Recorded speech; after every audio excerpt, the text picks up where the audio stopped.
TG Plus News edizione di Treviso, buonasera. In apertura del nostro notiziario la cronaca.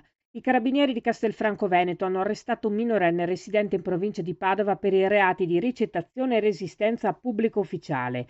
Secondo una prima ricostruzione dei fatti, nella tarda serata dell'8 febbraio, il giovane avrebbe sottratto un furgone Fiat Doblò appartenente ad un'azienda edile di Cittadella, parcheggiato nel piazzale della ditta, utilizzandolo per recarsi in un noto locale notturno di Castelfranco Veneto.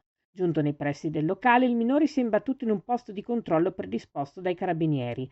Alla vista delle forze dell'ordine, il giovane ha arrestato improvvisamente il mezzo e si è dato alla fuga a piedi. Dopo un inseguimento durato diversi minuti, i militari sono riusciti a bloccarlo. Su disposizione dell'autorità giudiziaria per i minorenni di Venezia, l'arrestato è stato portato presso il centro di prima accoglienza di Treviso. Il 12 febbraio l'arresto è stato convalidato, con conseguente emissione della misura cautelare del collocamento in comunità. I carabinieri della stazione di Riese Pio X hanno tratto in arresto un sedicenne residente d'Altivole per detenzione di sostanze stupefacenti ai fini di spaccio. Il minore, controllato lo scorso martedì 11 febbraio mentre percorreva via Carro d'Oro a bordo di un monopattino, alla vista dei militari ha tentato la fuga a piedi, venendo bloccato dopo un breve inseguimento a piedi. A seguito della perquisizione personale è stato trovato in possesso di 833,90 grammi di hashish, suddivisi in 17 panetti che sono stati sequestrati. Dopo l'arresto il giovane è stato condotto presso la propria abitazione e affidato ai genitori, in attesa della convalida come disposto dall'autorità giudiziaria minorile.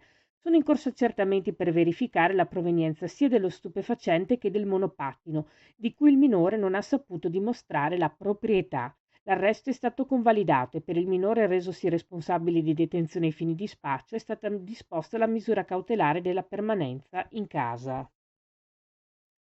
E mercoledì mattina la Polizia di Stato ha arrestato per rapina un cittadino marocchino classe 1980, già gravato da precedenti specifici, che dopo aver rubato da 7 veicoli in un parcheggio di San Lazzaro ha minacciato con un coltello cittadini e poliziotti intervenuti. L'arresto trae origine dalla chiamata inoltrata alla linea di emergenza 113 da parte di due giovani che nell'andare a recuperare il proprio furgone dal parcheggio notavano che il mezzo aveva i finestrini infranti e che in un camper parcheggiato nelle vicinanze vi era un uomo intento a rovistare l'interno del veicolo.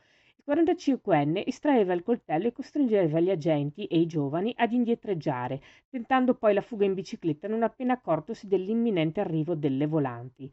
I poliziotti riuscivano però a bloccare la fuga dell'uomo, a disarmarlo e arrestarlo. Tutti i beni sottratti dai 7 veicoli in sosta sono stati restituiti ai proprietari, mentre il 45enne è stato portato nella casa circondariale di Treviso, su disposizione dell'autorità giudiziaria. E oggi, venerdì 14 febbraio, poco dopo le 9:30, i vigili del fuoco sono intervenuti in via Trementina a Vittorio Veneto per spegnere un incendio che ha interessato il tetto in legno di un'abitazione a 2 piani, coinvolgendo la mansarda.